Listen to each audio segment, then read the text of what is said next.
गजाननं भूतगणादिसेवितं कपित्थजम्बूफलसारभक्षितम् उमासुतं शोकविनाशकारणं नमामि विघ्नेश्वरपादपङ्कजम्। पूजन्तं राम रामेति मधुरं मधुराक्षरम् आरुह्य कविताशाखां वन्दे वाल्मीकिकोकिलम्।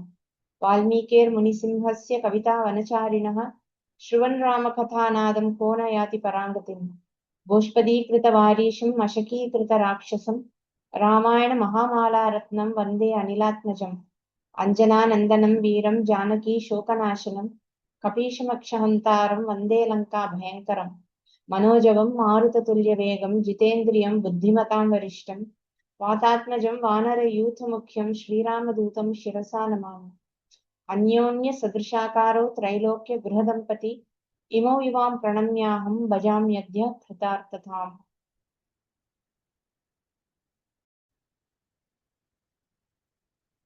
போன வாரம் தசரதர் தன்னுடைய மூத்த மகனான அருமை மகனான ராமருடைய குணங்களை எல்லாம் மனசுல அட்மயர் பண்ணி ரொம்ப பெருமைப்படுறார்.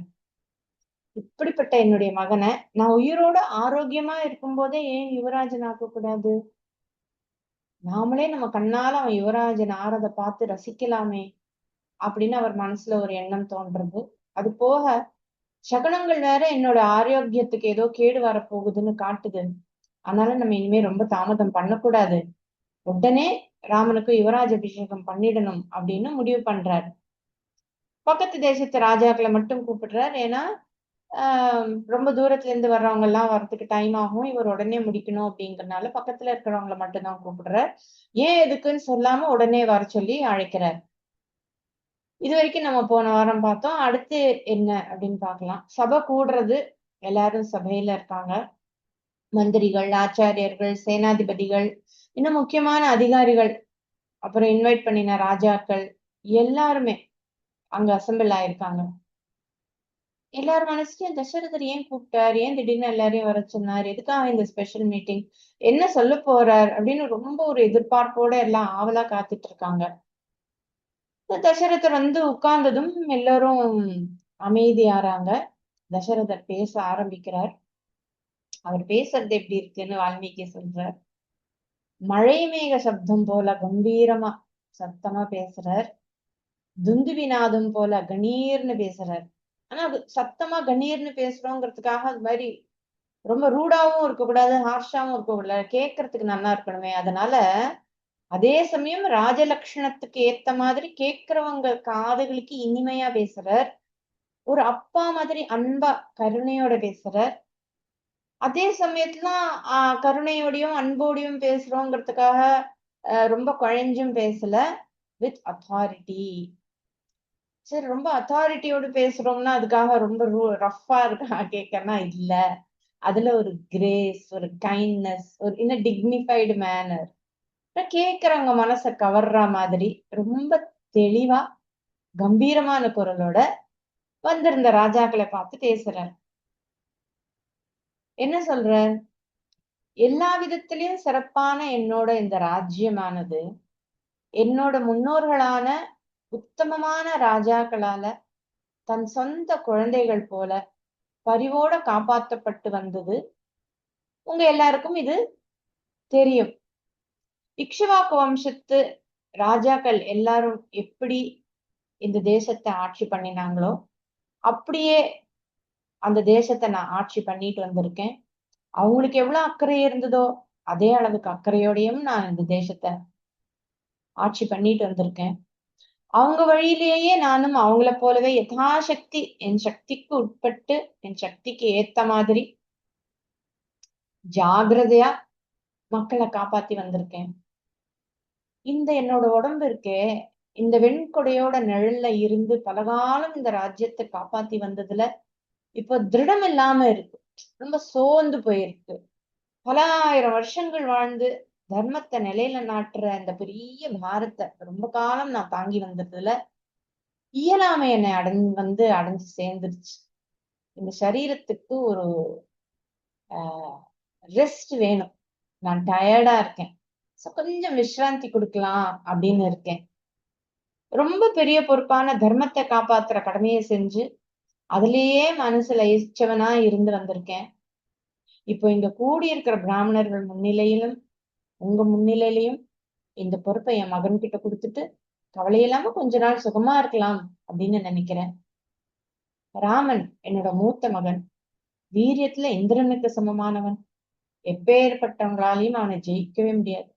எல்லா குணத்தாலும் எனக்கு சமமானவன். தர்ம குணம் இருக்கிறவங்களே ரொம்ப சிறந்தவன். அவனை இளவரசனா நியமிக்கிற அதிகாரம் இருக்கிற நான் அதை செஞ்சு முடிச்சு திருப்தி அடைஞ்சவனா ஆகணும் அப்படின்னு நினைக்கிறேன். இது நான் நல்லா ஆலோசிச்சு எடுத்த முடிவு. என்னோட இந்த முடிவு உங்களுக்கு உடன்பாடு உடையதா இருந்தா எனக்கு சம்மதம் சொல்லுங்க. அப்படி உங்களுக்கு உடன்பாடு இல்லைன்னா நான் வேற என்ன பண்ணணும் அப்படின்னு எனக்கு சொல்லுங்க. இது எனக்கு எல்லா விதத்திலயும் நல்ல முடிவா தெரியுது. நீங்க வேற ஏதாவது ஆப்ஷன் சொல்றதா இருந்தா நல்ல தீர்க்கமா யோசிச்சு சொல்லுங்க. அதாவது இதை விட பெட்டரா ஏதாவது இருந்தா சொல்லுங்க அப்படிங்கிற அர்த்தத்துல சொல்ற.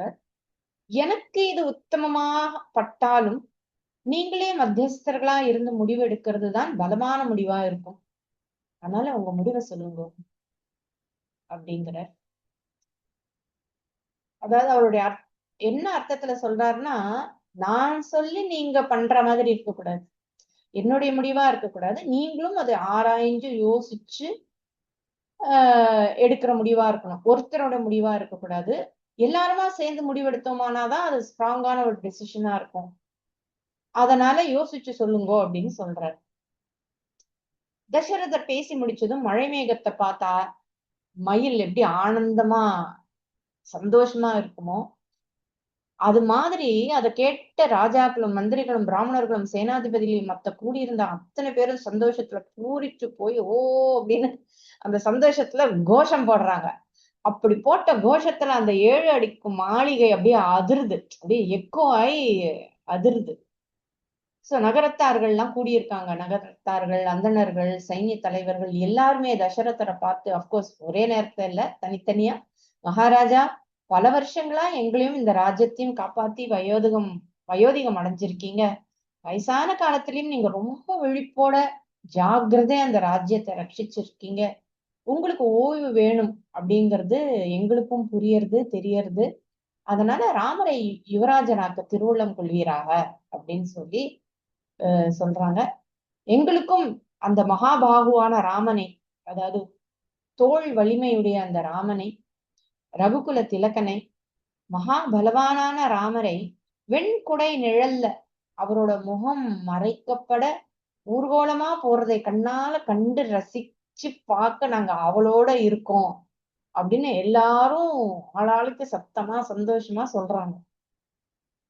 இப்படி எல்லாரும் அவங்கவுங்க மனசுல இருக்கிற ஆசையும் எதிர்பார்ப்பையும் சந்தோஷமா வெளிப்படுத்தி தசரதருடைய ப்ரப்போசலை ஒரு மனசா யுனானிமஸா ஆமோதிச்சதை கேட்டு பாக்குற தசரதர் கண்ணாலையும் பாக்குறார். ராஜாக்களே, நான் நீதி தவறாம இந்த பூமியை பரிபாலனம் பண்ணிட்டு இருக்கேன். அப்படி பரிபாலனம் பண்ணிட்டு இருக்கும் பொழுதே என்னோட எண்ணத்தை சொன்ன உடனேயே, என்னோட ப்ரப்போசலை கேட்ட உடனேயே, நான் உயிரோடு இருக்கும் போதே என்னோட மகன் ராகவனை அரசாளர் அதிகாரம் வகிக்கிற இளவரசனா கண்டுகளிக்க ஏனோ உங்களுக்கு இவ்வளவு ஆர்வம். ஒண்ணுமே தெரியாத மாதிரி அந்த இடத்துல சொல்றாரு. அவரை இளவரசனாக்க என்கிட்ட வேண்டிக்கிறீங்களே, இவ்வளவு வேண்டுறீங்களே என்கிட்ட, எனக்கு இது சந்தேகமா இருக்கு, கொஞ்சம் டவுட்ஃபுல்லா இருக்கு. உள்ளது உள்ளபடி சொல்லுங்க. நான் உயிரோடு இருக்கும் போதே அவன் இளவரசன் ஆகணும்னு நீங்க ஏன் எதிர்பார்க்கறீங்க, என்ன விஷயம் அப்படின்னு கேக்குறாரு. இங்க தசரதருக்கு சந்தேகம்னு ஒண்ணும் கிடையாது. ஏன் சூஸ் பண்றாங்கன்னு காரணம் தெரிஞ்சுக்க விரும்புற. அவங்க வாயால சொல்லி இவர் காதால கேட்கணும் அப்படிங்கறதுதான் அவருடைய விருப்பம். அப்பதானே அவங்களோட சம்மதம், அவங்களுடைய முடிவு அவங்கள சுயமா யோசிச்சு எடுத்த முடிவா இருக்க முடியும் இல்லையா? இல்லாட்டி எப்படி இருக்கும்னா, தசரதர் சக்கரவர்த்தி இல்லையா, சக்கரவர்த்தியா ராமரை செலக்ட் பண்ணப்புறம் முடிவு பண்ணப்புறம் நாம எப்படி நோன்னு சொல்றது அப்படின்னு நினைச்சிட கூடாது. அதனால அவரை ப்ளீஸ் பண்றதுக்காக ஒரு சந்தோஷம் ஆரவாரம் பண்ணி, ஆஹா ஆமா நீங்க நல்ல டெசிஷன் தான் எடுத்திருக்கீங்க, நாங்களும் அதுக்குதான் வெயிட் பண்றோம் அப்படின்னு சொல்றதுக்கு வாய்ப்பு இருக்கு இல்லையா? ராஜாவே சொல்லிட்டாரு அப்படிங்கறதுனால. அதுவும் இல்லாம அவர் வேற பாவம், எனக்கு வந்து வயசாயிடுத்து, என்னால முடியல, இந்த பாரம் எல்லாம் தாங்கிட்டேன், கொஞ்ச நாள் ரெஸ்ட் எடுக்கணும்லாம் வேற சொல்றாரு. சோ மக்கள் ஒருவேளை அதுக்காக அப்படி சொல்றாங்களோ அப்படின்னு. இன்ஃபேக்ட் இங்க பார்த்தோம்னா இன்னொன்னு, இந்த அவர் ஒப்பீனியன் கேக்குறாரு. ஓகே. ஆக்சுவலி யோசிச்சு பார்த்தா தசரதருக்கு ராமனை யுவராஜனா நியமிக்கிற எல்லா அதிகாரமும் இருக்கு. யாரும் அவரை கேள்வி கேட்க முடியாது. ராமர் தான் யுவராஜன் அப்படின்னு சொல்லிட்டாருன்னா யாரும் அவரை கேள்வி கேட்க முடியாது. அவரும் யாரையும் கேட்க வேண்டிய அவசியம் இல்லை. அப்கோர்ஸ் மந்திரிகளோட ஆலோசனையோட தான் அவர் பண்ணணும். அதனால அவர் சும்மா மந்திரிகளை கூப்பிட்டு அவங்க கிட்ட சொல்லி அவரோட அப்புறம் மந்திரிகளுடைய அப்ரூவல் வாங்கி அவர் பாட்டு இவதான் யுவராஜன் அப்படின்னு சொல்லி அனௌன்ஸ் பண்ணியிருக்கலாம். அதுவும் இல்லாம இது வரைக்கும் ராமரை பத்தி யாரும் எந்த விதமான குறை சொன்னதில்ல, தப்பு சொன்னதில்ல, கம்ப்ளைண்ட் பண்ணது கிடையாது. சோ ராமரை நியமிக்கிறதுல எந்த தடையும் தசரதருக்கு இல்ல. சோ யோசிக்கிறதுக்கோ தயங்குறதுக்கோ எந்த விதமான காரணமும் இல்லை. மத்தவங்களை கேட்கணுங்கிற அவசியம் அவருக்கு இல்லை. ஏன்னா அது லீகல் வேற. ஏன்னா மூத்த மகன் தசரதருக்கு, ராமர் வந்து மூத்த மகன்கிறதுனால லீகலி பார்த்தோம்னாலும் அதுதான் கரெக்ட். சாதாரணமா அப்பாவுக்கு அடுத்து மூத்த மகன் தான் யுவராஜன். யுவராஜன் இல்ல, ஸ்ட்ரெயிட்டவே ராஜா ஆயிடுவார். ஏன்னா எப்பவுமே ராஜா இறந்தப்புறம்தான் ஒருத்தர் வந்து பதவிக்கு வருவாங்க. சோ சரி, உயிரோட இருக்கும் பொழுதே அவர் அப்பாயிண்ட் பண்ணோம்னா கூட மூத்தவன் தான் ஆட்டோமேட்டிக்கா யுவராஜன் ஆவான். இது காலகாலமா வந்த ஒரு விஷயம். ராஜவம்சத்துல இருக்கிறவங்களுக்கு அது தெரியும், ஜனங்களுக்கும் இதுதான் முறை அப்படிங்கறதும் தெரியும். இல்ல ஏன் அவர் வந்து மெனக்கட்டு ஒப்பீனியன் வேணும்னு கேட்கிறார்? கேட்க வேண்டிய அவசியம் என்ன அப்படின்னா, முதல்ல சொன்ன மாதிரிதான் ஏற்கனவே ஆட்சி பண்ணிட்டு இருக்கிற ராஜா இறந்து போனாதான் மூத்த மகன் ராஜா ஆவான். இதுதான் வந்து முறை சாதாரணமா. இது ஆட்டோமேட்டிக்கா நடக்கிற விஷயம். ராஜா படுத்த படுக்கையா இருந்தாலும் கூட அவர்தான் ராஜா. ஏன்னா உயிரோட இருக்காரு இல்லையா, அதனால அவர்தான் ராஜாவா இருப்பார்.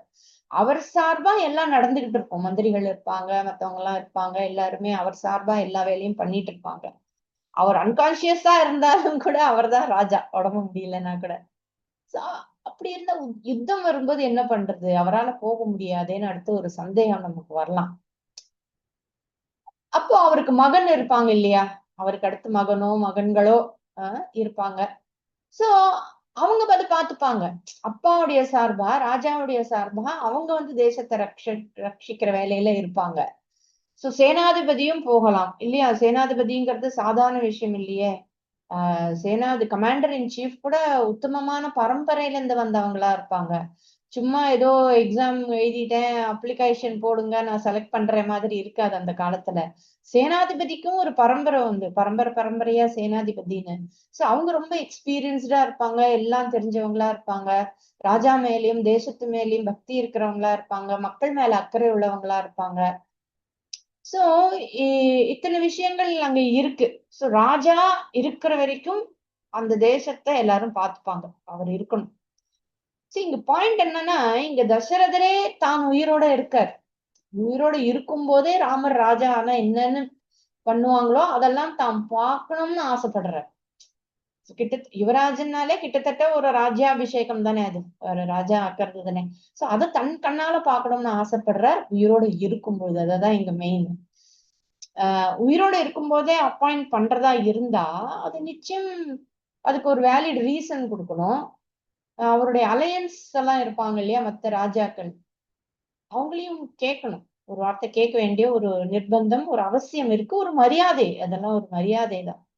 சோ நாம சொன்னோமேன்னு அவங்க ஏத்துக்கிட்டு நாளைக்கு மக்களுக்கு பிரச்சனை வந்துடக்கூடாது, மக்களுக்குள்ளேயே அவங்களுக்குள்ளேயே வந்து பிரச்சனை வந்துடக்கூடாது, சண்டை வந்துடக்கூடாது, மத்த ராஜாக்களும் டிசப்பாயிண்ட் ஆகக்கூடாது, அதுல ஒரு அதிருப்தி இருக்கக்கூடாது. அப்படி ஒரு அதிருப்தி இருந்துட்டுன்னா அப்புறம் நாட்டுல பிரச்சனைகள் வரும். ஏன்னா ஒரு பெரிய தேசம்னா அலையன்ஸோட தானே அவங்க ஒரு பெரிய தேசமா அவங்க ஃபார்ம் ஆயிருக்காங்க. அதனால கூட இருக்கிற அண்டை அண்டை தேசத்து அலையன்ஸ்ல இருக்கிற ராஜாக்களும் திருப்தியா இருக்கணும். ஜனங்களுக்கு எந்த விதமான அசௌகரியம் வந்துடக்கூடாது, இன்செக்யூர்டா ஃபீல் பண்ணக்கூடாது. நாம ஒருவேளை எமோஷனலா முடிவு எடுத்துட்டோமோன்னு அப்புறம் ராஜாவும் ஃபீல் பண்ணிடக்கூடாது. மத்தவங்களும் என்னடா ராஜா எமோஷனலா ஒரு முடிவு எடுத்துட்டாருன்னு சொல்லக்கூடாது. அதனால அவங்க என்ன சொல்றாங்கன்னு கேட்டு கன்ஃபார்ம் பண்ணிக்க நினைக்கிறாரு தசரதர்.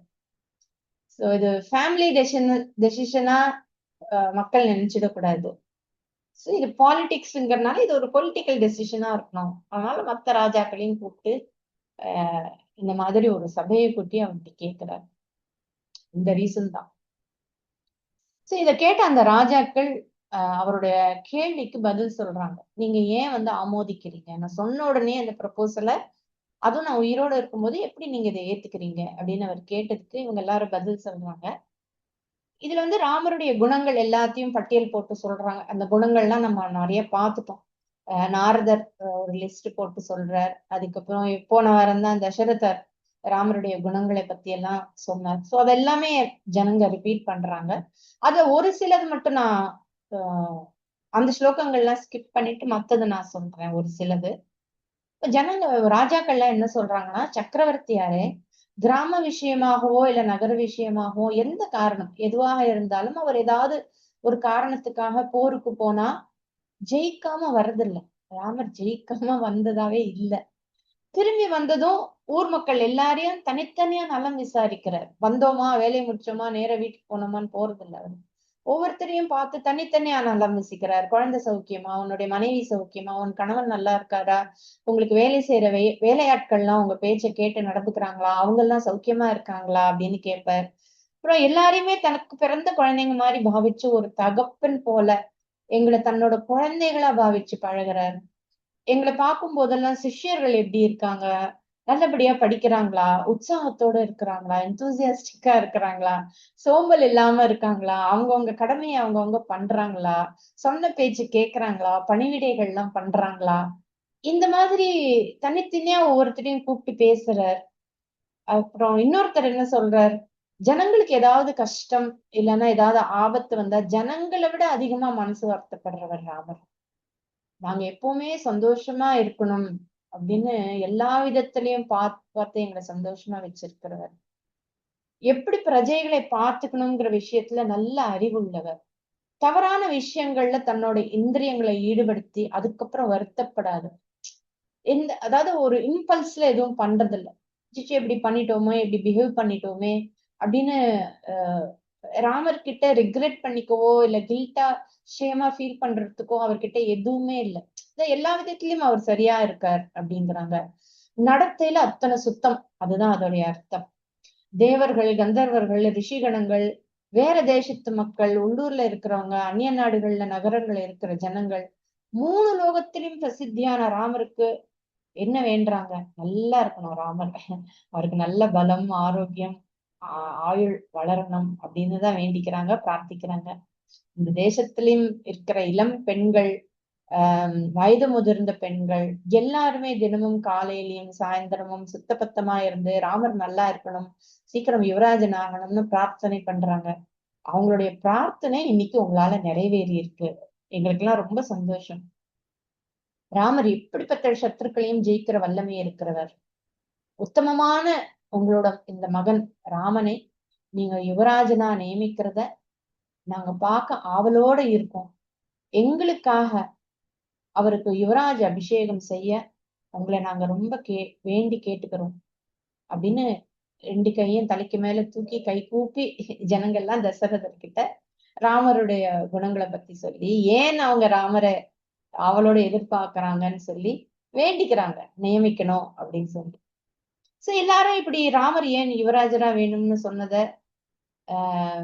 ஏன் தசரதரோட ப்ரப்போசலை ஏத்துக்கிறாங்கன்னு தன் காதால கேட்டு தெரிஞ்சு திருப்தியாரார் தசரதர்.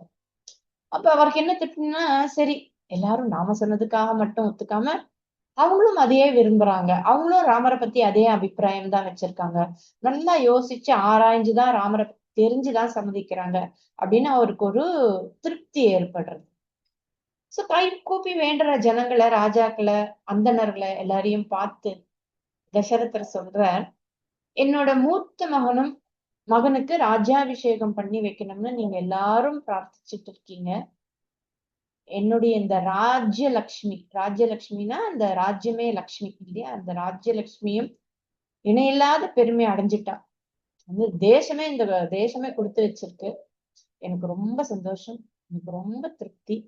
நான் கிருதார்த்தனானேன், நான் நினைச்சதை நிறைவேற்றினவன் ஆனேன். வெற்றி பெற்றவனானேன். I feel fulfilled, successful and accomplish. என் காரியத்துக்கு நல்ல பலன் கிடைச்சது அப்படின்னு, ரொம்ப பாக்கியசாலி அப்படின்னு ரொம்ப சந்தோஷப்படுறார். இப்படி சொல்லிட்டு பக்கத்துல இருந்த அவருடைய வசிஷ்டர், வாமதேவர் எல்லாம் இருக்காங்க இல்லையா, அவங்கள பார்த்துட்டு, இப்போ நடக்கிறது சித்திர மாசம். வசிஷ்டரை பார்த்து சொல்றார், இப்ப நடக்கிறது சித்திர மாசம், ராமர் பிறந்த மாசம். கரெக்டா அவரோட பிறந்த நாளும் வரப்போறது. சோ சித்திர மாசத்துல என்ன விசேஷம்னா, மரங்கள் எல்லாம் துளிர் விட்டு பூக்கள்லாம் நல்லா பூக்கிற காலம். நல்ல ஒரு மாசம் இது. இந்த மாசமே ராமருடைய ஜென்ம நட்சத்திரமான புஷ்ய நட்சத்திரம் அன்னைக்கு யுவராஜ அபிஷேகம் வச்சுக்கலாம் அப்படின்னு சொல்லி தன்னுடைய குரு கிட்ட தன்னோட முடிவை கன்ஃபார்ம் பண்றார். அவர் அப்படி சொல்லி வாய் மூடுறதுக்குள்ளேயே ஜனங்க அவங்களோட ரொம்ப நாள் கனவை நிறைவேறின சந்தோஷத்துல உற்சாகமா பெரிய கோஷம் எழுப்புறாங்க. ஓட எல்லாரும் ஒரே ஆட்டம் தான், அங்க அத்தனை சந்தோஷம். அந்த உற்சாக கோஷம் அடையறதுக்கு கொஞ்சம் டைம் ஆறுது. அந்த கோஷம் அடையிற வரைக்கும் வெயிட் பண்ற தசரதர். கோஷம் அடங்குனதும் வசிஷ்டர் கிட்ட பேசுறார், பகவன், இதுக்கு வேண்டிய எல்லா ஏற்பாடுகளையும் நீங்க ஆரம்பிக்கலாம். என்னென்ன சேகரிக்கணுமோ அதையெல்லாம் சேகரிக்க ஆரம்பிங்க அப்படின்னு அவருக்கு உத்தரவு கொடுக்கிறார், கட்டளையிடற. அதை கேட்ட வசிஷ்டர் தசரதர் முன்னாடி கை கூப்பி காத்துட்டு இருந்த அவருடைய மந்திரி சுமந்திரர், அப்புறம் இன்னும் நிறைய அதிகாரிகள்லாம் இருப்பாங்க இல்லையா, ராஜாவுடைய கட்டளையை ஏத்து வேலை பண்றதுக்கான அதிகாரிகள்லாம் இருப்பாங்க. அவங்க எல்லாருக்கும் ஆர்டர்ஸ் கொடுக்குறார், உத்தரவு கொடுக்குறார், கட்டளையிடுறார். என்னென்ன கலெக்ட் பண்ண சொல்றாரு. ஏன்னா மகாராஜா வந்து என்ன சொல்லியிருக்காரு, அதுக்கு வேண்டியதெல்லாம் கலெக்ட் பண்ணுன்னு சொல்லியிருக்காரு இல்லையா. என்னென்ன கலெக்ட் பண்ணும் அப்படின்னு சொல்லி வசிஷ்டர் சொல்றார். ஸ்வர்ணாதீனி, தங்கம் எக்ஸெட்ரா, ஆதீனா எக்ஸெட்ரா. தங்கம் எக்ஸெட்ரானா என்ன, வெறும் தங்க பிஸ்கெட் இல்ல, கோல்டு பார் அப்படி இல்ல, தங்க சம்பந்தப்பட்ட பாத்திரங்கள், தட்டு அதெல்லாம் இருக்கும் இல்லையா, தாம்பாளம், விளக்கு இதெல்லாம் இருக்குமே. சோ தங்கத்தாலான விஷயங்கள், கிண்ணம், பஞ்ச பாத்திரம் எல்லாமே. அது அவங்களுக்கு தெரியும், லிஸ்ட் போடணும்னு தெரியல, சொல்ல வேண்டிய அவசியம் இல்ல. தங்கம் சம்பந்தப்பட்ட விஷயம்னா இந்த ஒரு யாகம் ஒரு விசேஷம்னா என்னென்ன எடுத்து வைக்கணும்னு அவங்களுக்கு தெரியும். சோ அவர் வந்து இந்த மாதிரி தங்கத்தாலான விஷயங்கள், அப்புறம் ரத்னானி, ரத்னம் பதித்த பாத்திரங்கள், அப்புறம் மற்ற விஷயங்கள், ஆசனங்கள்லாம் இருக்கும் இல்லையா அதெல்லாம். அப்புறம் பலி, பலிக்குன்னா இங்க வந்து பலினா இங்க வந்து மிருக பலி அந்த அர்த்தம் இல்ல, ஆஃபரிங், நைவேத்தியம். பலிங்கிற சொல்லுக்கு அர்த்தமே வந்து ஆஃபரிங் தான், அர்ப்பணித்தல், அர்ப்பணிக்க வேண்டிய விஷயம், நைவேத்தியம் அப்படின்னு அர்த்தம். சோ பலினா எப்பவுமே ஒரு உயிர் சம்பந்தப்பட்ட விஷயம் அப்படிங்கிறது இல்ல. சோ பலி அப்ப கூட உயிர் சம்பந்தப்பட்ட விஷயம், ஒரு குதிரையோ ஆடோ ஆனாலும் கூட அது அர்ப்பணித்தல்னு தான் எடுத்துக்கணுமே தவிர கொல்லுதல் அப்படிங்கிற அர்த்தத்துல இல்ல. அந்த ஆடு அர்ப்பணிக்கப்படுகிறது, அந்த குதிரை அர்ப்பணிக்கப்படுகிறது அப்படின்னு எடுத்துக்கணும். பட் இந்த காலத்துல நம்ம வந்து பலி அப்படின்னாலே ஒரு ஆக்சிடென்ட் இல்லைன்னா வெள்ளத்துல பாதிக்கப்படுறது, இந்த மாதிரி சமாச்சாரங்களுக்கு பலி அப்படிங்கிற வார்த்தையை நம்ம யூஸ் பண்றோம். ஏன்னா கொல்லுதல், இறந்து போதல்ங்கிற அந்த ஒரு நேரோ மீனிங் மட்டும் அதுல செலக்டிவா யூஸ் பண்றதுனால வர்ற பிரச்சனை தான், மற்றபடி வேற ஒண்ணும் இல்லை. சோ பலினா எப்பவுமே வந்து ஒரு மிருகம் அப்படின்னு எடுத்துக்க கூடாது, நைவேத்திய பொருட்களும் பலிதான். சோ அடுத்து என்ன சொல்றார், நைவேத்தியத்துக்கு வேண்டிய பொருட்கள், அப்புறம் ஹோமத்துக்கு வேண்டிய மூலிகைகள், வெள்ளை பூக்களால் தொடுக்கப்பட்ட மாலைகள், வெண் மாலைகள், ஸ்பெசிபிக்கா வெள்ளைன்னு சொல்றார். அப்புறம் லாஜம் அப்படின்னா பொறி, வெண் பொறி, தங்க பாத்திரங்கள், ரத்தனம் பதிச்சது தனி, சரியா. அப்புறம் நைவேத்தியத்துக்கு வேண்டிய பொருட்கள் பொறி, ஹோமாக்னிக்கு வேண்டிய காஞ்ச வேர்கள், இந்த நம்ம வெட்டி வேர் இந்த மாதிரி எல்லாம் எடுப்போம் இல்லையா, அந்த மாதிரி நிறைய வேர்கள்லாம் அந்த காலத்துல இன்னும் இருந்திருக்கும்னு நினைக்கிறேன், வாசனையானது, விசேஷமானது. அப்புறம் சமித், சமித்னா காஞ்ச மரக்குச்சி இல்லைன்னா விறகு, நீங்க அதெல்லாம் பார்த்திருப்பீங்க ஹோமத்துக்கு கட்டுக்கட்டா வாங்குறது. இந்த சமித் கூட தெரியாதவங்களுக்காக சொல்றேன், ஏதோ ஒரு மரத்துல இருந்து எடுத்த விறகு கிடையாது. இது வந்து ஒரு சில மரங்கள் தான் அதுக்கு ஏத்தது. அதுலயும் எந்தெந்த யாகத்துக்கு, எந்தெந்த விசேஷத்துக்கு எந்தெந்த மரத்துல இருந்து வந்த சமித் உத்தமம் அப்படின்னும் சில முறைகள்ல இருக்கு, ஸ்பெசிபிக்கா சொல்லியிருப்பாங்க. சோ இங்க முக்கியமான மரங்கள் வந்து அரசு, அத்தி, எருக்க மரம், அதுலயும் வெள்ளை எருக்கு ரொம்ப விசேஷம் சொல்லுவாங்க. அப்புறம் புரச மரம், மா, வில்வா, அப்புறம் துளசி, வன்னி மரம், இதெல்லாம் இதுல இருந்து எடுத்ததெல்லாம் தான் சமித்து. சரி, அதுக்கப்புறம் தேனு, நெய், அப்புறம் நெருப்பு போல ஜொலிக்கிற 100 தங்க கும்பங்கள், கலசங்கள், அது புது வஸ்திரங்கள், துவஜம்னா கொடி, அப்புறம் 2 சாமரங்கள், சாமரம் ஏன்னா ராமருக்கு 2 பக்கம் நின்று சாமர வீசனம், அப்புறம் வெண்குடை, அப்புறம் அவருக்கு ஸ்பெஷலா ஒரு ரதம், அப்புறம் எல்லா ஆயுதங்களும் அங்க இருக்கணும். எல்லா ஆயுதங்களும் எல்லாத்துலயும் ஏதாவது ஒண்ணு ஒரு சாம்பிளாவது அதுல இருக்கணும். அப்புறம் சதுரங்க பலம், ரத கஜ அஸ்வ இதெல்லாம் இருக்கு இல்லையா, அந்த சதுரங்க பலம்.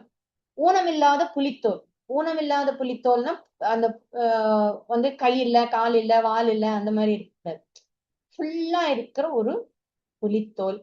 அப்புறம் கொம்புக்கு தங்க குப்பி வச்ச ஒரு காளை மாடு, ரிஷபம் ஒண்ணு, அதோட கொம்புக்கு வந்து தங்கத்தால அந்த இது வச்சு, அப்புறம் அதுக்கு நல்லா அலங்காரம் பண்ணி இருக்கணும். இன்னும் என்னென்ன தேவையோ அதெல்லாம் நாளைக்கு காலையில சக்கரவர்த்தியாரோட யாகசாலையில ரெடியா இருக்க ஏற்பாடு பண்ணுங்க. யானை, குதிரை, காளை, ஆயுதங்கள் இதெல்லாம் தனித்தனியா அதுக்கு என்ன இடமோ அந்த இடத்துல நிறுத்துங்க. நீங்க தான் சொன்னேன்னா எல்லாத்தையும் கொண்டு வந்து யாகசாலைக்குள்ள நிறுத்தாதீங்க. அதுக்கு என்னென்ன இடம் இருக்கோ அந்தந்த இடத்துல நிறுத்துங்க. அப்புறம் அந்தப்புறத்துடைய வாசல், எல்லாருமே அந்தப்புறம்னா பெண்கள் இருக்கிற இடம் அப்படின்னு ரொம்ப இந்த காலத்துல ரொம்ப கேவலமா பேசுறாங்க. அந்தப்புறம்னா இன்னர் சேம்பர்ஸ். இன்னர் சேம்பர்ஸ் தான் இப்ப நம்மளே ஒரு வீடுனா நம்ம வீட்லயே பெட்ரூம்ல உள்ளதானே இருக்கும், நம்ம இருக்கிற இடங்கள்லாம் பிரைவேட்டா தனியா தான் இருக்கும். சோ இங்க அந்தப்புறம்ங்கிறது இன்னர் சேம்பர்ஸ், உள்ள எல்லாரும் வசிக்கின்ற இடம். சோ அந்தப்புறத்தோட வாசல், நகரத்தோட வாசல், இது ரெண்டையுமே நல்ல சந்தனம், வாசனையான புஷ்பங்கள் இதெல்லாம் வச்சு அலங்காரம் பண்ணுங்க. அப்புறம் ஆயிரக்கணக்கான அந்தணர்களுக்கு நெய், தயிர், பாலோட கூடின அன்னம், போதும் போதும் அப்படின்னு சொல்ற அளவுக்கு தட்சிணையும் அன்னமும் கொடுக்கறதுக்கு எல்லாம் ஏற்பாடு பண்ணுங்க. நாளைக்கு காலையில சூரியன் உதயம் ஆகும். இந்த உதயம் ஆகும்போது ஸ்வஸ்தி வச்சனம் சொல்லணும் உதய காலத்துல. அதுக்கு பிராமணர்களுக்கு ஆசனம் தயார் பண்ணணும், எல்லாரும் உட்காரணும். உட்கார்றதுக்கு வேண்டிய ஆசனம் எல்லாம் இப்பவே நைட்டே ரெடி பண்ணுங்க. காலங்காத்தால சூரியன் உதிக்கும் பொழுதே ஸ்வஸ்தி வச்சனத்தோட ஆரம்பிக்கணும். ஊர் முழுக்க தோரணம் கட்டுங்க. ராஜ வீதியில நல்ல நீர் தெளிச்சு புஷ்பங்களால அலங்காரம் பண்ணுங்க. வாத்தியம் வாசிக்கிறவங்களும் நடனம் ஆடுறவங்களும் நீட்டா ட்ரெஸ் பண்ணிட்டு, நல்லா ட்ரெஸ் பண்ணி அலங்காரம் பண்ணி மாளிகையோட 2வது கட்டுல தயாரா நிக்கணும் காலையில மங்கள வாத்தியம் வாசிக்கிறதுக்கு.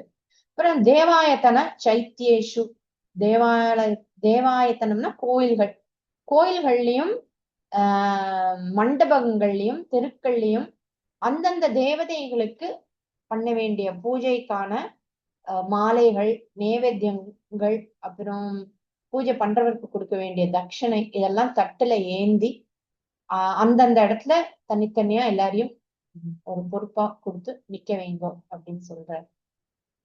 இந்த தேவாயத்தனம் சைத்திய அப்படிங்கறத பத்தி நான் கொஞ்சம் சொல்றேன். ஆயத்தனம் அப்படின்னா வசிக்கும் இடம். யாருடைய வசிக்கும் இடம்னா இறைவன் வசிக்கும் இடம், தேவ ஆயத்தனம். சோ அது தெய்வம் குடியிருக்கும் இடம்னு அர்த்தம். அப்பனா என்ன, அது கோவில் அப்படின்னு அர்த்தம். சைத்திய அப்படின்னா புனிதமான இடங்கள்னு இருக்கும் இல்லையா, இந்த இடம் வந்து ரொம்ப சேக்ரெட்பா. சில மரங்கள் சேக்ரெடா இருக்கும், அப்புறம் சில குளம், சில தோப்பு இதெல்லாம் இருக்கும். சில இடங்கள்லாம் ரிஷிகள் வாழ்ந்த இடம் இருக்கும், இல்ல அவங்க இருந்த சமாதி எல்லாம் இருக்கும் இல்லையா. சோ அதெல்லாம் வந்து சைத்திய அப்படின்னு அந்த கேட்டகரியில வந்துரும். சோ இந்த இடத்துல எல்லாம் நம்ம பூஜை பண்ணணும், இந்த இடத்துல எல்லாம் நம்ம வந்து மரியாதை செலுத்தணும் அப்படின்னு அதுக்கு மெனக்கட்டு அதை சொல்றார். இப்போ அந்த காலத்துல கோவில்கள் இருந்ததா அப்படின்னு ஒரு கேள்வி எழும்புறதுக்கு வாய்ப்பு இருக்கு.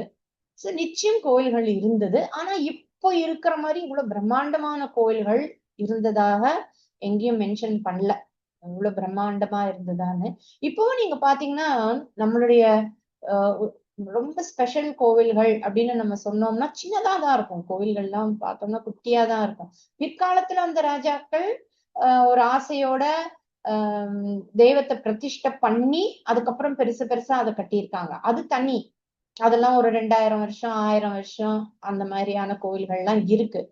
ஆனா அந்த ராஜாக்கள், ஒரு சில ராஜாக்கள் ஏற்கனவே சின்னதா இருக்கிற கோவில்கள் இருக்கு இல்லையா, ஒரு சின்ன ஷ்ரைன் மாதிரி இருக்கும், அதை வந்து பெருசா கட்டியிருக்காங்க.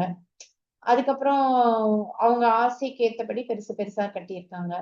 சிலர் புதுசா புதுசா பிரதிஷ்டை பண்ணி கட்டியிருக்காங்க. இன்ஃபேக்ட் நம்மளுடைய சபரிமலைன்னு சொல்றோமே, சபரிமலையோட பழைய போட்டோஸ் எல்லாம் பார்த்தோம்னா ஒரு குட்டி ஷ்ரைன் தான். இன்னைக்கும் பாத்தீங்கன்னா அந்த சபரிமலைக்கு போனீங்கன்னா ஒரு சின்ன சந்நிதி தான். அந்த சன்னிதானம் வந்து ரொம்ப குட்டியா தான் இருக்கும். அதை சுத்திதான் எல்லாரும் பெருசா கட்டியிருக்காங்களே தவிர கோவில்ங்கிறது எப்பவுமே சின்னதுதான். சோ இது மாதிரி நம்ம பாரத தேசத்துல இருக்கிற நிறைய கோவில்கள் குட்டியா தான் இருக்கும்.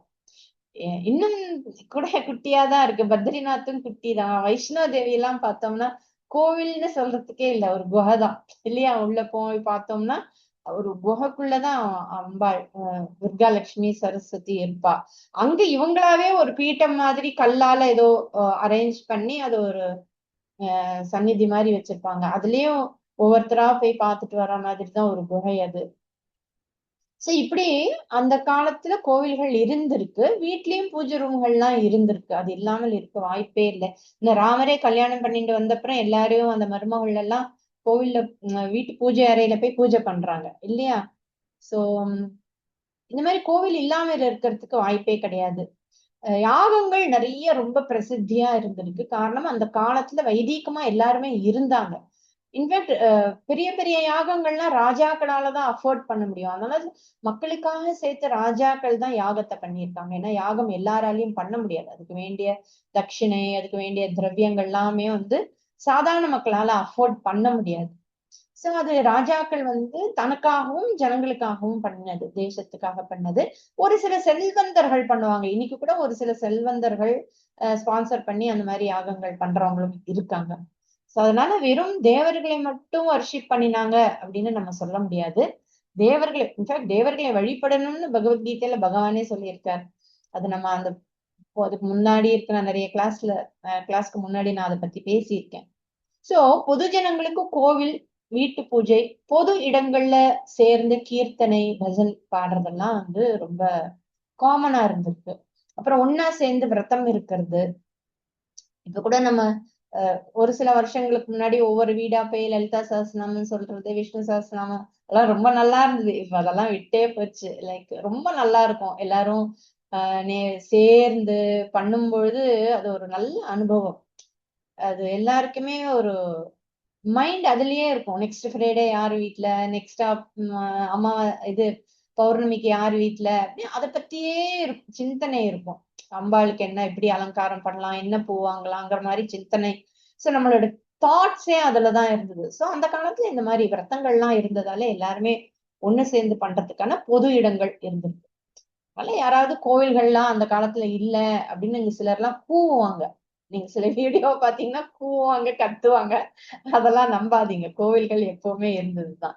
அதுவும் இல்லாம எந்தெந்த லேட்டரான் வந்து எந்தெந்த ராஜா எந்த தெய்வத்தை வழிபட்டாங்களோ அந்த கோவில்கள் அதிகமா வரும். சோ சோ அவங்க பக்தியில சில கோவில்கள் எல்லாம் கட்டுவாங்க. அப்புறம் சில பக்தர்கள் அந்தந்த நேரத்துல அந்தந்த காலத்துக்கு சில செயின்ஸ் இருப்பாங்க இல்லையா? சாதுக்கள் இல்லாத பக்தர்கள் இருப்பாங்க. அவங்க எந்த தெய்வத்தை வழிபட்டாங்களோ அதுவும் சில சமயம் பாப்புலர் ஆகும். சோ இப்பவே சில சமயம் திடீர்னு வந்து வாராகிம்பாங்க, அப்புறம் திடீர்னு வந்து தட்சிணாமூர்த்திம்பாங்க, அப்புறம் திடீர்னு ஒவ்வொரு இதெல்லாம் பண்ணுவாங்க இல்லையா? அந்த மாதிரி காலகாலமா வேற வேற தெய்வங்களை வழிபடுறவங்க இருக்கத்தான் செஞ்சிருக்காங்க. அதுல எத்தனை இதெல்லாம் நம்ம மிஸ் பண்ணிருக்கோம், எத்தனை இன்னைக்கு இல்லைங்கிறது கூட நமக்கு தெரியாது. இன்ஃபேக்ட் வருணனை பத்தி பேசும்போது கூட நம்ம பார்த்தோம். ஒரு காலத்துல வருணன் ரொம்ப முக்கியமான ஒரு தேவதையா இருந்திருக்காரு. குழந்தை வரம் கொடுக்கறதுக்கும் நீதிக்கும் நியாயத்துக்கும் ரொம்ப உத்தமமான ஒரு தேவதையா இருந்திருக்க. இப்போ அப்படி இல்லை. இப்ப வெறும்னா வந்து மழைக்கு வர்ணன் அப்படின்னு அவருடைய டியூட்டிஸ் அண்ட் ரெஸ்பான்சிபிலிட்டிஸ்ல ரொம்ப குறுக்கியாச்சு. இது காலப்போக்குல சில மாற்றங்கள் வரும். பட் அந்த காலத்துல கோவில்கள் இருந்திருக்கு. அப்புறம் என்ன சொல்றாரு, போர் வீரர்கள் அவங்களும் என்ன பண்ணோம், எல்லாரும் சுத்தமான ஆடை அணிஞ்சு கவச்சம் எல்லாம் போட்டுண்டு கையில நீளமான வாள் ஏந்தி மகோத்சவம் நடக்கிற ராஜாவோட மாளிகை வாசல்ல நிக்கணும். இப்ப இன்னைக்கெல்லாம் வந்து போலீஸ் வந்து நிக்கிறது இல்லையா, ஒரு ஸ்பெஷல் இதுனா அந்த மாதிரி இவங்களும் வந்து நிக்கணும், போர் வீரர்கள். இப்படியா வசிஷ்டர் வந்து ஏற்பாடுகள் பண்ணி என்னென்ன ஏற்பாடுகள்லாம் பண்ணணும்னு சொல்லி வாமதேவரும் வசிஷ்டரும் 2 பேருமா அங்கிருந்த அதிகாரிகளுக்கு உத்தரவு கொடுக்கிறார். சோ அந்த சீன் நீங்க இமேஜின் பண்ணி பாத்தீங்கன்னா, விஷுவலைஸ் பண்ணீங்கன்னா, எல்லாரும் அந்த சபையில இருக்காங்க. ராஜா வந்து அனௌன்ஸ் பண்ணிடுறார். அனௌன்ஸ் பண்ணும்போது பக்கத்துல வசிஷ்டர், வாமதேவர், இன்னும் மத்த ரிஷிகள், குருமார்கள் எல்லாருமே இருக்காங்க. அவங்களுக்கு அனௌன்ஸ் பண்ணிட்டே பக்கத்துலதான் வசிஷ்டரை பார்த்து வசிஷ்ட பகவான் இதெல்லாம் ஏற்பாடு பண்ணிங்கோங்கிறாரு. அவங்க அந்த இடத்துலயேதான் வசிஷ்டர் எல்லாருக்கும் இன்ஸ்ட்ரக்ஷன்ஸும் கொடுக்கிறார். அவர் இன்ஸ்ட்ரக்ஷன்ஸ் கொடுத்துற நேரத்துல தசரதர் என்ன பண்ணிட்டு இருப்பார் அப்படின்னு யோசிச்சு, தசரதர் பக்கத்துல யாருக்கிட்டையாவது பேசிட்டு இருப்பார். ராமர் கூட தான் இருக்கார், ராமரோட பேசிட்டு இருந்திருப்பார். சோ அதை வந்து விஷுவலைஸ் பண்ணோம். எல்லாரும் அப்படியே பார்த்துட்டு இருக்காங்க, அங்க நடக்கிறதெல்லாம் பார்த்துட்டு இருக்காங்க. சோ அப்புறம் வசிஷ்டர் எல்லாருக்கும் இன்ஸ்ட்ரக்ஷன்ஸ் எல்லாம் கொடுத்துட்டு தசரதரை பார்த்து நீங்க சொன்னபடி எல்லாம் பண்ணி முடிச்சுட்டேன், எல்லா ஏற்பாடுகளுக்கும் நான் உத்தரவு கொடுத்துட்டேன், உங்க உத்தரவுப்படியே நான் நடந்துட்டேன் அப்படின்னு சொல்லி அதை சொல்றார். சுமந்திரரும் எல்லாத்தையும் கேட்டுட்டு வெயிட் பண்றார், அடுத்து தசரதர் என்ன சொல்ல போறாருன்னு. தசரதர் சுமந்திரரை பார்த்து போய் ராமனை அழைச்சிட்டு வாப்பா அப்படின்னு சொல்லி கட்டளையிடுறார். சுமந்திரர் இதோ உங்க கட்டளைப்படி இப்பவே அழைச்சிட்டு வரேன் அப்படின்னு சொல்லி தன்னோட ரதத்துல ஏறி போறார்.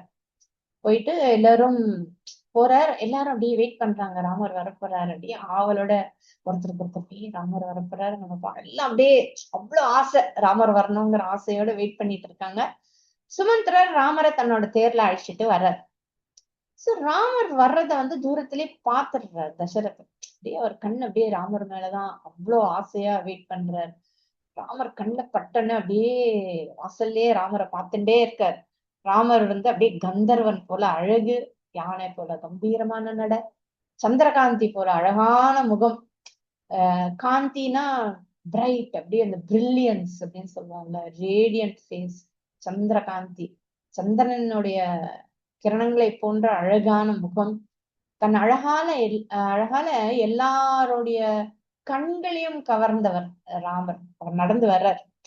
இவர் பார்த்தாருன்னா எல்லாரும் பார்த்திருப்பாங்கல்ல. ஆனா நம்ம தசரதரோட மைண்ட்ல என்ன ஓடுறதுங்கிறதுதான் இங்க முக்கியம். அவரு நடந்து வர குணங்களால எல்லாரோட மனசையும் கவர்ந்தவர் ராமர். ஓ அந்த ராமரை அவர் பாக்குறார். எவ்வளவு பார்த்தாலும் அவர் பத்தல, அந்த அளவுக்கு பார்த்துட்டே இருக்காரு. எப்படி ஒரு பொசுக்கிற வெயில்ல தவிக்கிறவனுக்கு மழை மேகத்தை பார்த்தோம்னா ஒரு சந்தோஷம் வரும் இல்லையா? சோ அந்த அளவுக்கு சந்தோஷம் தசரதருக்கு. அப்படியே கூலா இருக்கு அவருக்கு. அவரை பார்த்தாலே அவ்வளவு நித்தமா, திருப்தியா, ஆனந்தமா, பெருமையா, அப்படியே ஒரு admiring, just admiring his son. அவ்வளவு அழகா பார்த்துட்டு இருக்காரு. ராமர் ரதத்துல இருந்து இறங்கி நடந்து வர்றார் தசரதரை நோக்கி. தசரதருடைய சிம்மாசனம் கொஞ்சம் மேல இருக்கு, அவர் உட்கார்ந்து இருக்கிற இடம். சோ அது கைலாசம் போல இருக்கிறான் அந்த சிம்மாசனம். வந்து வால்மீகி சொல்றாரு கைலாசத்தை போல. சோ கைலாசத்தை போல ஒண்ணு வந்து அதோட பொசிஷனை காட்டுறது ஒண்ணு, இன்னொன்னு வந்து அவ்வளோ அந்த இடமே அந்த மாதிரி இருக்கு. ஒரு கம்பீரமா தசரதர் அங்க உட்கார்ந்து இருக்கார். அந்த மேடை மேல ராமர் ஏறி போறார். அப்பாவோட கால்ல விழுந்து நமஸ்காரம் பண்றார். எழுந்து அபிவாதனம் சொல்றார். சொல்லி முடிச்சுட்டு அப்பா பக்கத்துல பணிவோட நிக்கிறார். கை கூப்பி நின்ன ராமனை, தன்னுடைய அருமை குழந்தைய அப்படியே பெருமையா அப்படியே பாக்குறாரு. தசரதர் பார்த்து அவர் கைய பிடிச்சி இழுத்து ராமரை அப்படியே தன்னோட அணைச்சுக்கிறார், தன் மார்போட கட்டி அணைச்சுக்கிறார். அழைச்சிட்டு அப்புறம் பக்கத்துல ராமருக்காக ஒரு சீட் அதுக்குள்ள ஏற்பாடு பண்ணியாச்சு. ராமருக்கு ரத்னங்கள் பதிச்சு அழகான தங்க ஆசனம் அவங்க ரெடி பண்ணியிருக்காங்க. அதை காமிச்சு தசரதர் ராமா அங்க உட்காரு அப்படிங்கிறார். ராமரும் போய் சமத்தா அங்க உட்கார்றார். உதயமான சூரியன் போல ராமர் தேஜஸோட இருக்கார். அங்க உட்கார்ந்து இருக்கிறவங்க எல்லாருக்குமே அத்தனை சந்தோஷம். ராமர் வந்து உட்கார்ந்தாச்சு, இவர் நம்மளுடைய யுவராஜன் ஆக போறார் அப்படிங்கிற ஒரு ஆனந்தத்திலேயே எல்லாரும் ரொம்ப சந்தோஷமா அங்க உட்கார்ந்துருக்காங்க. அடுத்து என்ன ஆச்சுங்கிறத நான் உங்களுக்கு அடுத்த வாரம் சொல்றேன். இதுல ஒரு சின்ன ஒரு இன்ஃபர்மேஷன் இது எக்ஸ்ட்ரா தான், it's not connected to Ramayana. இந்த லாஜ அப்படிங்கிறது பொறி அப்படின்னு ஒண்ணு சொன்னேன் இல்லையா? லாஜ ஹோமம் அப்படின்னு ஒண்ணு பண்ணுவாங்க கல்யாணத்து டைம்ல. மோஸ்ட்லி வந்து இது பிராமின் மேரேஜ்ல தான் இருக்கும்.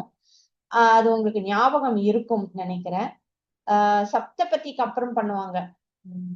இது வந்து மாங்கல்ய தாரணமும் ஆயிடும், அதுக்கப்புறம் தான் இது நடக்கும். எதுக்காக இந்த லாஜ ஹோமம் அப்படிங்கிறதுனா, அப்பா பொறுப்புல இருந்து கணவன் பொறுப்புக்கு டிரான்ஸ்பர், வந்து டிரான்ஸ்ஃபர்னு சொல்லக்கூடாது, ஒரு டிரான்சிஷன். அந்த பெண்ணுக்கு வந்து இந்த ஃபேமிலில இருந்து இன்னொரு ஃபேமிலிக்கு போற மாதிரியான ஒரு டிரான்சிஷன் டைம். சரி, அதுதான் கன்னியாதானம் பண்ணியாச்சே, இது எதுக்கு கன்னியாதானம் அப்படின்னு ஒரு சந்தேகம் வரலாம். கன்னியாதானத்திலேயே வந்து பெண்ணை வந்து அந்த பையனுக்கு அப்பா குடுக்குறாரு, இனிமே இந்த மகள் நீ பத்திரமா பாத்துக்கணும் அப்படின்னு சொல்லி. சோ இன்னொரு குடும்பத்தோட வம்ச விருத்திக்காக நான் தரேன்பா, என் மகளை சந்தோஷமா வச்சுக்கோன்னு சொல்லி கொடுத்துடுறாரு. அதுவும் அக்னி பிரஜாபதி சாட்சியா தான் அப்பா கொடுக்குறாரு. சோ சாட்சி வந்து அக்னி, பிரஜாபதி, இவங்க 2 பேரும் சாட்சியா வச்சு தன் பெண்ணை வந்து அப்பா கொடுக்குறாரு. அதனால இது ரொம்ப புண்ணியமான ஒரு காரியம், உத்தமமான ஒரு தானம். எனவே லாஜ ஹோமம் எதுக்குன்னா, இதுல 3 பேர் இன்வால்வ்டு லாஜ ஹோமத்துல. அந்த பொண்ணு, அந்த அவ கல்யாணம் பண்ணிட்ட அந்த கணவன், அப்புறம் அந்த பெண்ணுடைய தம்பி. சோ இவங்க 3 பேரும் அதுல இன்வால்வ்டு. கல்யாண பொண்ணு வந்து என்ன பண்ணுவா, 2 கையாயும் சேர்த்து பொறி எடுத்துப்பா கையில. இப்படி கப் கப் பண்ணி இந்த மாதிரி பொறி எடுத்துப்பா. தம்பி 2 கையால, சில சமயம் தம்பி 2 கையால எடுத்து பெண்ணுடைய கையில கொடுப்பா. அதுல சில வேரியேஷன்ஸ் எல்லாம் உண்டு. அப்புறம் அவளுடைய கை, ஒண்ணா அவ கையில வச்சிருப்பா, தம்பி கைய வச்சிருப்பான், கணவனும் அந்த பெண்ணுடைய கையை பிடித்திருப்பான் அடியில, இந்த மாதிரி இப்படி இப்படி பிடிச்சிருப்பான். சோ அவ கை வழியா அந்த பொறி ஹோம அக்னியில விடணும். 3 பேரும் சேர்ந்து அதுல விடுவாங்க ஹோம அக்னியில. சோ இந்த பொறி ஏன் வந்து, இந்த பொறி வந்து என்ன விசேஷம்னா, என்ன வேணா பண்ணிருக்கலாம் இல்லையா, ஏன் பொறி, அதுவும் வெள்ளை பொறி அப்படின்னு, பஃப்டு ரைஸ் அப்படின்னு சொல்லுவோம் இல்லையா, அரிசியில பண்ணின பொறி. அது வந்து இந்த பெண் போற இடத்துல சந்தோஷமா இந்த பொறி எப்படி பஃப்டா இருக்கோ, சந்தோஷத்துல பூரிச்சிருக்கோ, அது மாதிரி. ஏன்னா அம்மா வீட்டுல இருந்து இன்னொரு வீட்டுக்கு போறோங்கிற துக்கம் உனக்கு இருக்கக்கூடாது. நீ போற இடத்துல இங்க எப்படி சந்தோஷமா இருந்தியோ அதே மாதிரிதான் நீ அங்க சந்தோஷமா இருப்பேன்னு அந்த தம்பி சொல்ற மாதிரியும், கணவனும் வந்து நீ அங்க எப்படி சந்தோஷமா இருந்தோ அதே மாதிரிதான் இங்க சந்தோஷமா இருப்பேன்னு அஷூரன்ஸ் கொடுக்குற மாதிரியும் நடக்கிற ஒரு ரிச்சுவல். அந்த ஒரு சமயத்துல தான் பெண் வந்து அக்னியில டைரக்டா ஹோமம் பண்ற ஒரு ஆப்பர்ச்சுனிட்டி அந்த ஒரு டைம் மட்டும்தான் பெண்ணுக்கு. சோ அந்த பொறிங்கிறது வந்து சந்தோஷத்தை குறிக்கிறது. சோ பிறந்த வீடு போலதான் புகுந்த வீடும் இருக்கும் அப்படிங்கறத சொல்லி, அப்புறமா நிறைய பிரார்த்தனைகளும் இருக்கு. போற இடத்துல எல்லாரும் நல்லா இருக்கணும் அப்படிங்கிற சில பிரார்த்தனைகளும் அங்க இருக்கு. சோ ஹஸ்பண்டும் என்ன சொல்றான், இந்த வீட்டுல நீ எப்படி சந்தோஷமா இருந்தியோ, however you were honored, so இங்க எவ்வளவு மதிப்பு மரியாதையோட நீ இருக்கியோ அதே மாதிரிதான் அதே மதிப்பு மரியாதையும் உனக்கு அங்க கிடைக்கும் அப்படிங்கறது சிம்பாலிக்கா உணர்த்துறது தான் இந்த லாஜ ஹோமம். இன்னொன்னு முக்கியமான விஷயம், ஆஹ் இதோட உன்னுடைய பந்தம் விட்டு போறதில்லை. You are not given away. புரிஞ்சதில்லை, you are given but not given away அப்படிங்கறத சொல்றதுக்கு தான் தம்பி அதை பண்றான். So the protection of the girl's family is still there. The love, reverence எல்லாமே வந்து அந்த பெண்ணுக்கு இருக்கு அப்படிங்கறதுனால தான் 3 பேருமே அதுல இன்வால்வ்டா இருக்காங்க. She is not given away completely. அது ரொம்ப முக்கியமான ஒரு ஹோமம். அது அந்த பாண்ட் கண்டினியூஸ் அப்படிங்கிற அஷூரன்ஸ் அந்த பெண்ணுக்கு கொடுக்கறது. அண்ணாதான் கன்னியாதானம்ங்கிறது ஒரு பொருளை சாதாரணமா ஒரு பொருளை கொடுத்துட்டோம்னா அந்த பொருள் மேல நமக்கு ரைட் இல்ல, சாதாரணமா தானம் பண்ணினோம்னா. ஆனா கன்னியாதானம் அந்த மாதிரி கிடையாது. the daughter is not abandoned, she is entrusted. நான் உன்னை நம்பி என் மகளை கொடுக்குறேன் அப்படின்னு அந்த பெண் வீட்டுல சொல்ற மாதிரிதான். அதனால ஏதோ விலைக்கு வாங்கின மாதிரியோ அந்த மாதிரி. இன்ஃபேக்ட் அந்த காலத்துல மாப்பிள்ளைதான் வந்து இது கொடுக்கணும், பெண்ணு கொடுங்கன்னு சொல்லி வரதட்சணை கொடுக்கறது. இந்த காலத்து வரதட்சணை மாதிரி இல்ல. You have to give some gifts to the girls family. ஏன்னா I am happy to receive your daughter. நீங்க அது வந்து கேட்டு வாங்கிக்கிறது, பெண் கொடுங்கோ அப்படின்னு சொல்லி கேட்டு வாங்குறது எங்களோட வம்ச விருத்திக்காக. சோ இதுதான் அந்த லாஜா ஹோமத்துடைய, அந்த லாஜா சொல்லும் போது எனக்கு அது டக்குன்னு சொல்லலாம்னு தோணித்தான், அப்ப பிரேக் பண்ண வேண்டாம்னு நிறுத்தி வச்சிருந்தேன். So this is what laja homa means. So இது வந்து ஒரு பெண்ணுக்கு ரொம்ப முக்கியமான ஒரு இது. அடுத்து என்னங்கிறது நம்ம அடுத்த கிளாஸ்ல நம்ம கண்டினியூ பண்ணலாம். ஓம் பூர்ணமதః பூர்ணமிதம் பூர்ணாத் பூர்ணமுதச்யதே பூர்ணஸ்ய பூர்ணமாதாய பூர்ணமேவாவசிஷ்யதே. ஓம் சாந்தி சாந்தி சாந்தி. ஹரி ஓம் ஸ்ரீ குருப்யோ நமः. ஹரி ஓம்.